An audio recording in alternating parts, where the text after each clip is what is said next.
Hi, everybody, and welcome back to the Empathic Leader, where we talk all things empathy, emotional intelligence, and leadership. I am Dr. Melissa, and I'm so happy to have you here. Please remember to like, subscribe, and comment so we can keep this conversation going. I am so excited to have a guest on today. She's this phenomenal person that I met while I was speaking at Columbia University in New York. She was a speaker there as well. So this is a high-powered woman, which is to say that it's no secret that her name would be Adrenajen.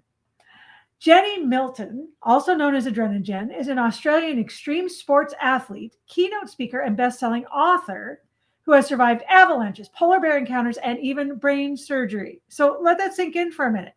This person has been there and done that, and you talk about self-leadership in extreme situations. She's got it. Jennie helps people overcome fear and tap into courage by teaching how to use adrenaline as an advantage, whether it's in sports, in business, and in life. Through powerful storytelling and practical tools, she shows leadership understanding fear responses like fight, flight, freeze, and fawn can unlock deeper empathy. Hello, audience, are you listening? Can unlock deeper empathy, emotional intelligence, and confidence.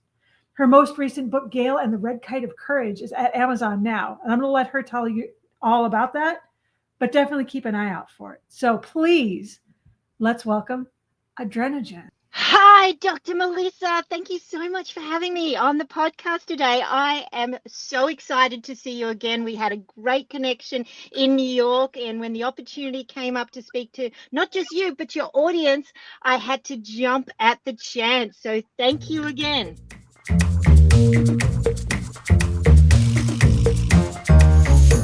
Oh, it's my pleasure. I'm so excited to have you on because there is a lot that we can teach leadership, through the lens of fear or of overcoming fear.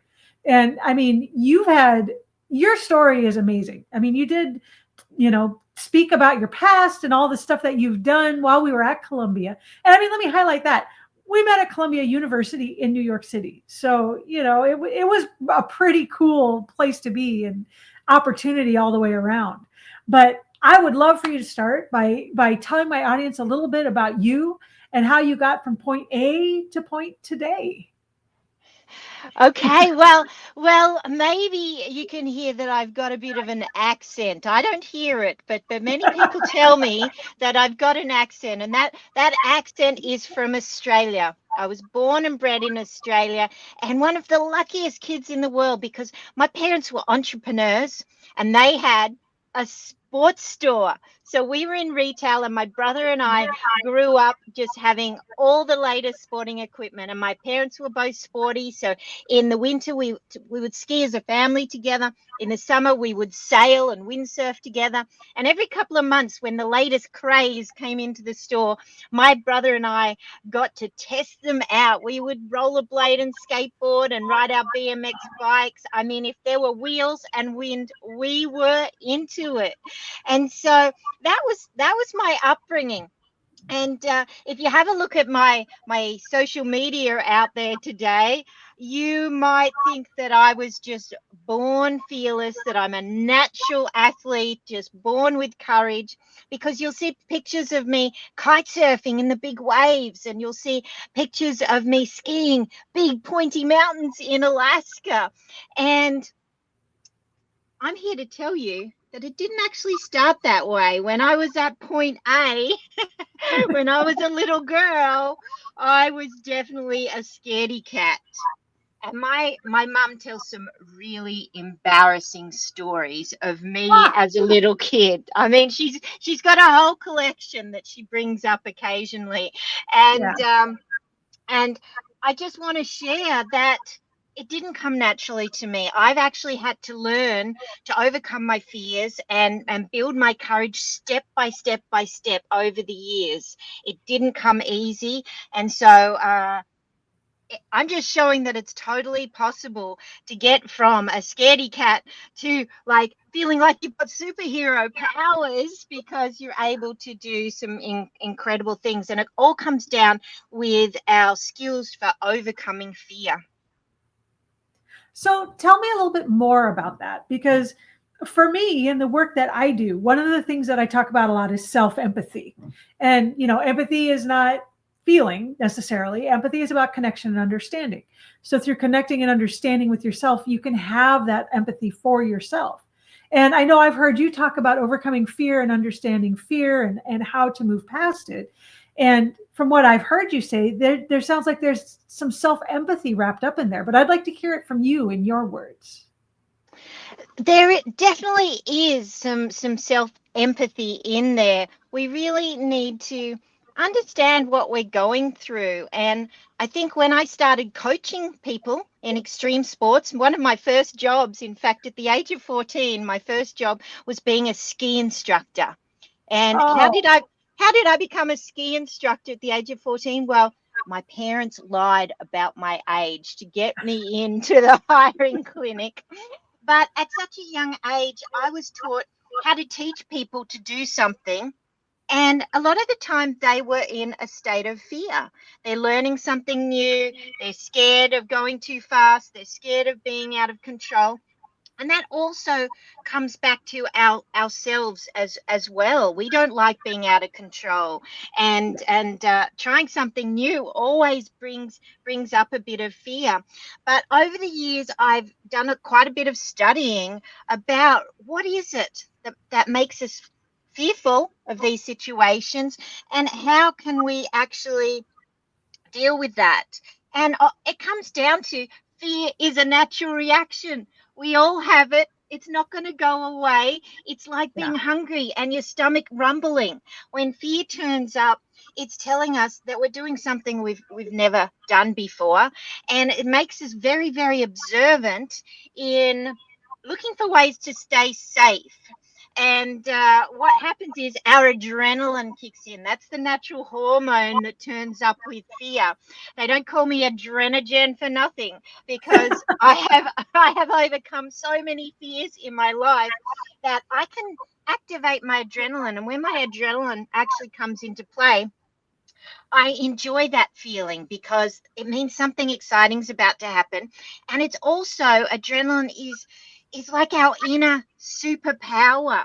When we're in that state of adrenaline, our eyesight actually gets better. Our heart rate increases. Our body is getting ready for action. And so all of these physiological things happen in our body when we're scared to make us ready for taking action. So if we can be aware of that and realize that when we're in that state of fear, it's totally natural. And we're going to feel like, fighting or flight or freeze or fawn. Now, my go-to, Dr. Melissa, was flight. I mean, I'm a professional kite flyer, so it kind of makes sense that flight was always my go-to reaction, and I would run away. There were times when I was at school and we're in school swimming, and it came to the time where we had to walk up the stairs to get to the diving board, and everybody was in a line and everybody's taking their turn to jump off. And when it was my turn, I was so scared. I let the other girls go past me, and eventually I couldn't do it. I was terrified. There were so many what ifs going around in my head.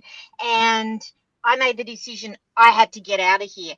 And so I had to get all the girls off the ladder that were climbing up, get them to go back down and let me out. And I ran to the bathroom in tears. And Oh, that was a very difficult time for me, because not only had I let my fear stop me from doing something that I wanted to do, all the other girls were doing it, but I had to realize that I needed a bit of empathy towards myself to say it's okay.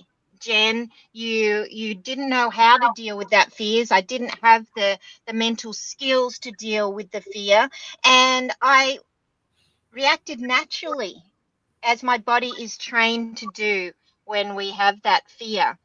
But yeah. over the years, I've learned the methods to make sure that I take action instead of run away these days. Yeah, absolutely. And I mean, I think you make a good point though that you're fighting a very natural response. I mean, the fear is there for a reason. It's so that we don't run headlong into the saber-toothed tiger and go, "Hey, look at me." I mean, there's a reason that we react in this way. But being able to understand how the mind works and the body works that's the part that can give you an edge. It doesn't mean that you're necessarily going to do everything that the fear is holding you back from, but at least you understand what's going on and you can start to overcome some of it. I mean, I think that's a really important point to make. Yeah, it so is. We all have these natural responses like hunger. When Yeah. we feel hunger, we feel like we need to eat. But sometimes that hunger can actually be a stress response. And fear is the same way. I always say that we need to evaluate our fear, and is it really threatening our lives? Do we Yeah. really need to run away? Now, if it was a tiger, a lion, or in my case, I got to experience being charged by a polar bear. That was Oh, that was the, one of the scariest moments in my life. And yeah. but a lot of people have fears like posting on their social media or going live on their social media, speaking Yeah. on stage. I'm sure, Melissa, you and I both felt that fear before we went on the stage at Columbia University. And but were our lives in danger going up on that stage? Well, I don't They know. You weren't. were in the audience. Was my life in danger? Your life was not in danger at that point in time. And so I, I think if we can evaluate our fear and kind of put it on a level of, do we need to go into survival mode and take immediate action to save our life? Or is it just a feeling of doing something new that we've never done before, and a natural reaction that's coming up? And how can we deal with that and actually use that feeling? I like to say that fear should sit at our boardroom table. It's really good to listen to our fear, because fear is going to make us aware of the dangers or the things we might need to learn, the things we might need to build our skills in. But fear shouldn't be the CEO of our businesses or our lives. It can't make the final decision. It can just add some information so that we, as the CEOs, the leaders in life and business, can make that final decision. Yes. Yes. So I'm actually going to piggyback off that because I have a question for you, because I do work with people in leadership positions who do allow that fear to make the decisions for them. And unfortunately, when you're dealing with that kind of situation, it's not a sudden fear kind of thing. Like you were talking about getting up and speaking, there's a fear around an event. Boom, here it is. So you do it, you overcome it, you go on.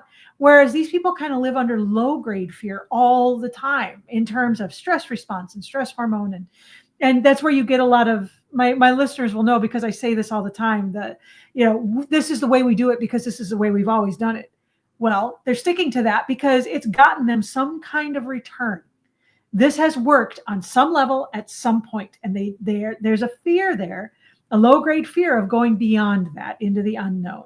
So what's your advice for people that, it is a low grade fear all the time, almost to the point that they don't even realize it's happening? I think that we need to realize that fear is a primal survival response and not a personality flaw. When someone is acting out in anger or shutting down, avoiding, or even people pleasing, they may not be rude or weak, they may just be scared. And recognizing those signs of fear helps us respond with empathy instead of judgment. And that's to both ourselves and also our employees or the people that we work with. Yes. Thank you. Thank you for throwing in the judgment piece, because empathy and judgment cannot exist in the same place. So that's perfect. And again, I mean, and you tell me, you're the expert, but it is a warning signal. It is saying, it's kind of like anger. It's saying, hey, pay attention, but it doesn't need to rule our decisions. So, if I have a CEO and they're looking at a big, HRIS, a human resources information system, and they're thinking about putting this in place, and they're like, no, I don't want the old one we have. It's dying, it's falling apart, but it's good enough. It's good enough. There needs to be a recognition of, is this actually logic speaking, Or am I just afraid of the change this is going to take? Because a lot of the fear that happens in large organizations centers around change. People don't like change, and with technology, it's happening faster and faster, especially post COVID. So being able to assess and say, yeah, maybe this isn't really logical to continue to hang on to this just because it's how we've always done it and it's worked, but maybe it's time that we move a little bit beyond. How do you talk to people that maybe need that little nudge and the understanding of the difference between really the conscious and the unconscious mind and the role each is playing? That's a really great point. And I think this is a good chance for me to talk about fight, flight, freeze, and fawn. Yes, And please. our primal reactions to those, these were designed when our lives were in danger with wild animals and things like that. But in this modern world, we have a different response. So when we're in fight, we or others are going to react with anger, control, defensiveness. They're not being aggressive. They're trying to regain their safety. They're in that state of fear. Now, when we're in flight, we want to avoid things, run away from conflict or withdrawing. Now, they're not dismissing you. They're just overwhelmed with that fear and unable to make the decision of how to respond. When somebody is in freeze, they shut down. I mean, how many times have we heard someone saying, I'm stuck, I can't move, and things go blank and we disassociate. Now they're not disinterested, they're immobilized with fear. They really can't make that decision of what to do next. And then fawn is something that we don't talk about very often, but it is so common. I've experienced it so many times myself. And this is when we're people pleasing and appeasing others in order to avoid that conflict. And they're not, when we see people in that state, they're not fake. They're trying to prevent harm by staying agreeable.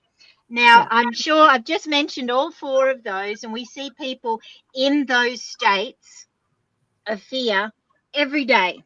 Everybody's got their go-to response to fear, whether it's anger, whether it's running away, whether it's shutting down, or whether it's people pleasing. And it's easy to not realize that that is actually fear. And once we can see the problem, name the problem, okay, it's fear, then we can start to go, okay, I don't necessarily have to respond that way. There's another way. There's courage. We can find courage in order to move on.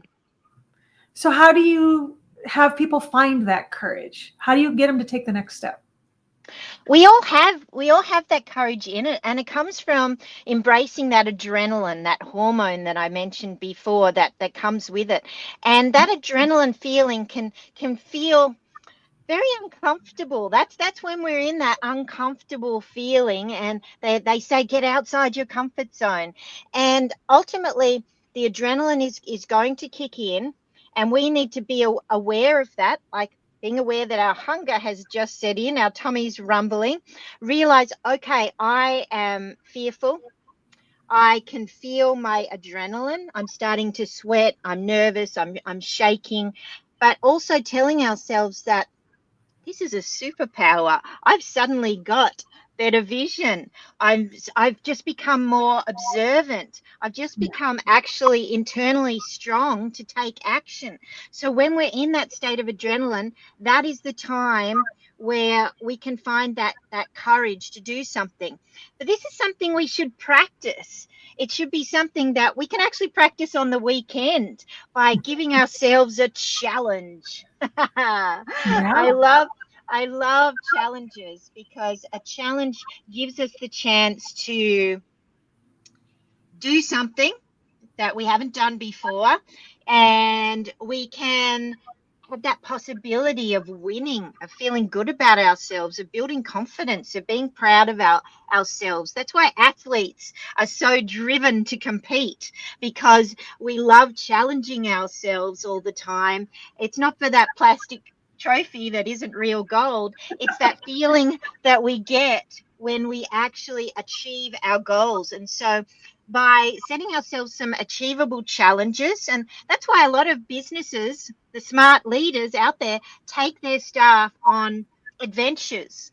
They take them on something that is going to challenge people, take them outside their comfort zone, whether it's hiking up a mountain, whether it's going to a theme park and riding the roller coaster and everybody's screaming, or doing something that is outside the norm, something that challenges us and puts us outside our comfort zone, because we can practice finding that courage, and we can learn to really enjoy that feeling of achievement with the challenge. And then we can take it back to work, back into our lives, and the same thing will want to happen. We will feel the fear, we'll feel the adrenaline, and then rather than seeing that fear as a threat and wanting to run away, we can see that fear as a challenge. This is our opportunity to feel good again. And boy, that is an addiction or a habit that we all want to get. Yeah. No, absolutely. And I think again too, we need to remember that it exists on a spectrum. It isn't always the fear and courage. Sometimes it's a small thing to just step outside of your comfort zone, and you start with the small things and you build up. And again, always with the self-empathy and not judging yourself that, I didn't do it, I'm a failure, I'm never doing it again. How could I do that? I must be this wimp. No, you're learning. Rome was not built in a day. You start with the small challenges. Yeah, I don't really like this dish so much, but we're going out and I hear that this person makes it amazingly, and okay, I'll give it a try. There's my challenge, and building up from there, because fear exists in so many ways. And in so many ways, having that empathy really can counteract it. And we were talking about it a little bit before we hit record about how, if you first have to have that empathy for yourself before you can have it for others. But then in other people, understanding the fight, flight, fear, and fawn responses, maybe aren't what they seem on the surface, and being able to lead through that, in that I understand where you're coming from. I may not actually feel it, because that's something else that I've seen in organizations, is that people are like, well, I don't know why you're scared of that. Well, or I don't know why you're moving against that. I don't understand what the problem is. Just get over it. Well, that's not an empathic response for one thing, but it's not an effective response for the other. If you have an entire organization and they're scared of going into another massive change because you've already put several on top of them and they're dealing with change fatigue, and the fear, they're afraid of completely losing control and not being able to handle this. And as a leader, it's just kind of like, just get over it. Well, that's not going to help. And the reverse, as the people feel this fear of change, they may not understand the fear that the leaders are feeling as well. So you go ahead. I mean, please chime in. Oh, so true. I mean, I feel like using my spider analogy for this one. I mean, let's talk spiders, because it's a really good example that we can use as an analogy to discuss this. I mean, I grew up in Australia, and we have a lot of spiders, a lot of snakes, a lot of sharks, all these things. And we have these huge spiders about the size of your hand, and they're hairy and they're scary, and you'll find them everywhere in your bathroom. The worst is when it's in your car above the visor, and you put your visor down, it falls into your lap. Oh my goodness. And I used to be so scared of them being on the roof above my bed. There's no way you can go to sleep while there's a spider on the big one above your bed.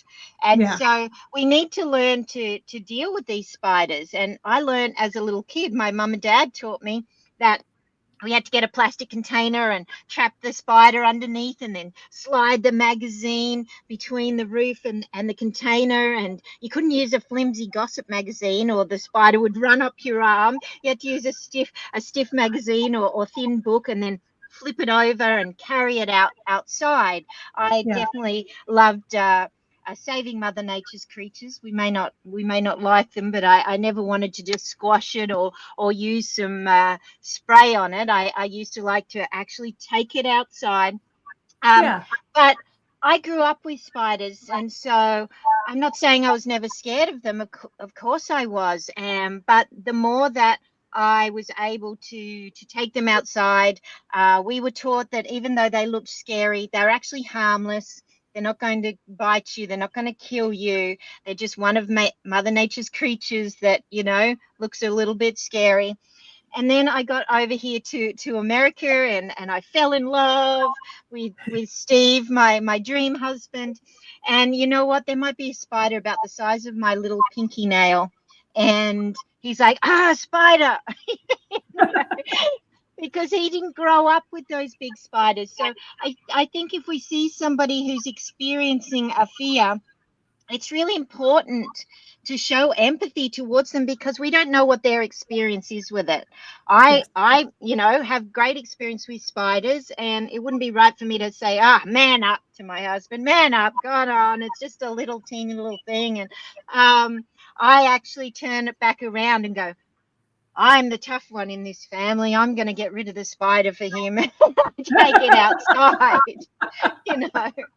But leaders, teachers, parents, and partners can all benefit from knowing that empathetic leadership means recognizing the fear in others and helping them feel safe. The Yeah. real superpower is not reacting to someone's reaction. And when people are in survival mode, they don't need correction, they need connection.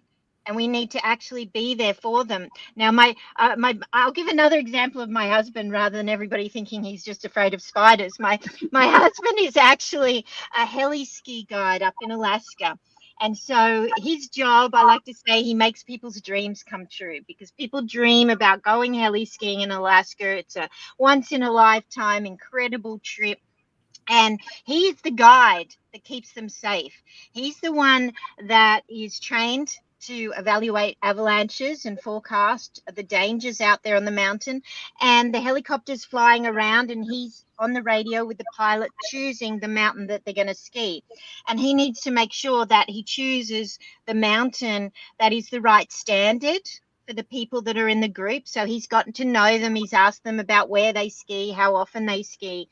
If he took them to something that was too big and steep, they would be so afraid on the top of that peak that it wouldn't be fun anymore. He needs to make sure he chooses the mountain that is right for them, that will build their confidence. And maybe they'll get steeper during the day, but start with something that makes them feel good.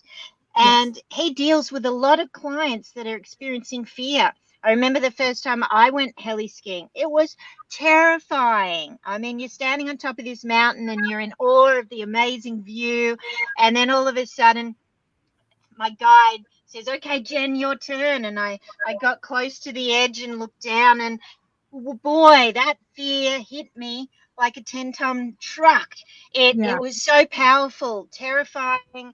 I was shaking, I was sweating, but I knew it was something I wanted to do. And that was when I really felt that pull and push of, I really want to do it. The fear's telling me to run away, but I was put in a situation where the helicopter had already gone. There was no way I could run away. The only way out was to ride down. And I'm so grateful that the guide over the radio counted me down. I went 3, 2, 1, drop in. And that's what we need to do when we're a guide and a leader, is to help people actually take those steps and count them down into actually taking that action that's scaring them, and then be there to watch them and add advice. And then in my case, when I got to the bottom of that mountain, that first heli ski run I ever did, the rest of the crew were cheering. Yeah! Celebrate with that person who's doing something that they're fearful of. Celebrate with them and really help build their confidence so that they can do it again and again and again. Yes. So, you Yes. can't You can't coach or connect with somebody when they're in that survival state. Until safety is restored, logic and learning can sometimes take a back seat. And the first step isn't fixing the fear, it's holding space for it. And that's these heli-ski guides are so good at that, is really helping people overcome their fears. Yeah, absolutely. No, and I think that's a fantastic point. And I talk about too how empathy, when it's done well, goes in both directions. So just as that your ski guide was having empathy for you, you were also connecting and understanding with them when they were counting you down and, okay, we're doing this together and now we go. So as a leader, same thing. If there's change fatigue and there's change fear going on, having that empathy for your people means they're also going to have that empathy for you if everything is running the way it should. And the fact that change is hard from all levels and things don't ever go as planned. And that's just the way of it. Yeah. But it's Yeah. not something to be afraid of. It's just something to be done. Empathy is really a bridge between reaction and then reflection. And before we judge someone's reaction, we can ask ourselves, is that fear speaking? And how can I help them feel safe? The guides up there in Alaska were able to give us a briefing and say, okay, I've checked the avalanche danger and it's looking good today. I've dug a pit, I've looked at the snow. I can tell you that I feel good about skiing this mountain. I'm going to do it first. So, we really didn't need to worry about that unknown fear of is the mountain going to avalanche. And the guide would also tell us that I've flown around the mountain with the helicopter and taken a look at it, and the route that I'm going to lead you down doesn't have any crevasses and holes in it.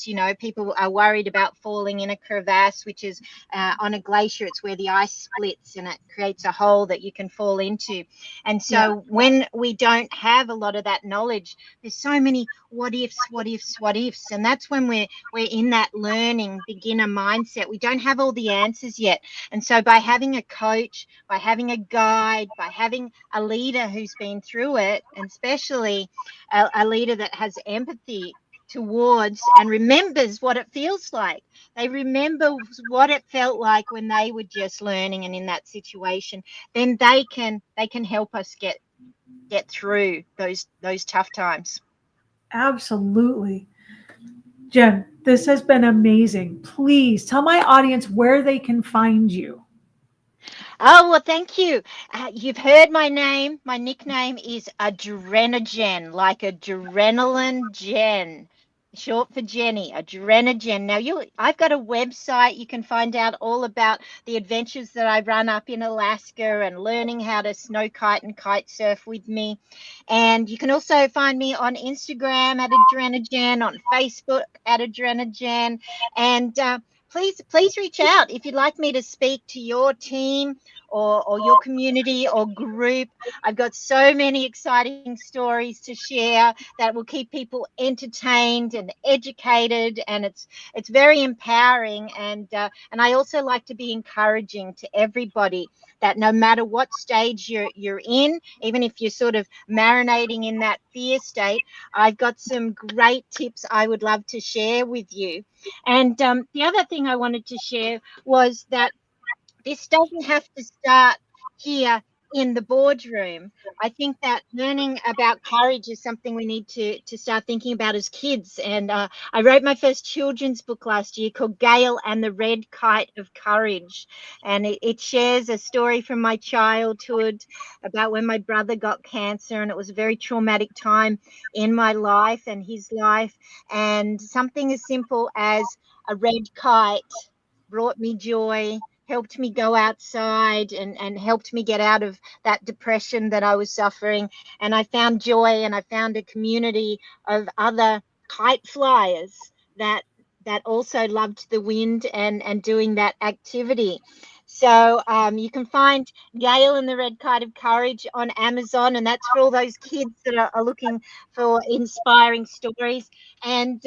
And also for women, I wrote a chapter in this book called The Cinderella Monologues, and it's inspiring stories from a group of women including myself, and they all share their stories of going from, trauma to triumph, and some of the, life's lessons that they've learned in order to succeed and inspire others. So you'll find both of those on Amazon. I hope you'll read them, leave me a review, reach out and leave me a message on social media or email me. I would love to hear from you.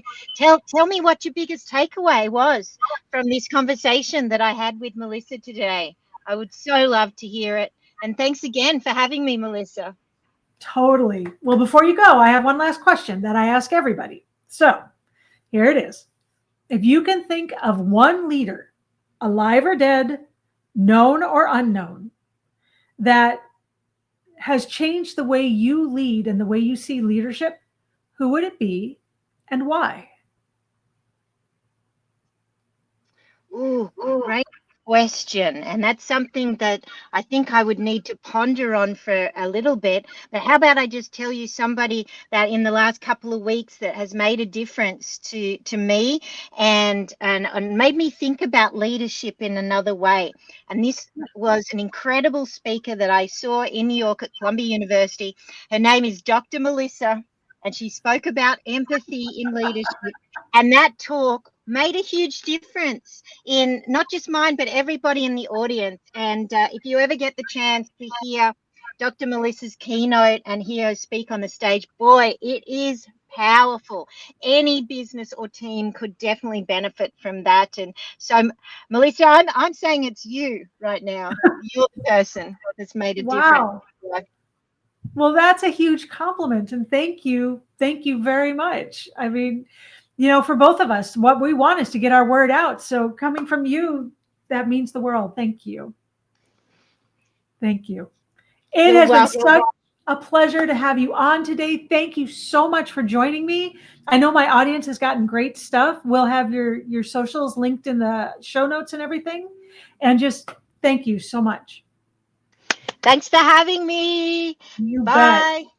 And please, everybody, like, subscribe, and comment. And let's keep the conversation going. So today, go out and show some empathy.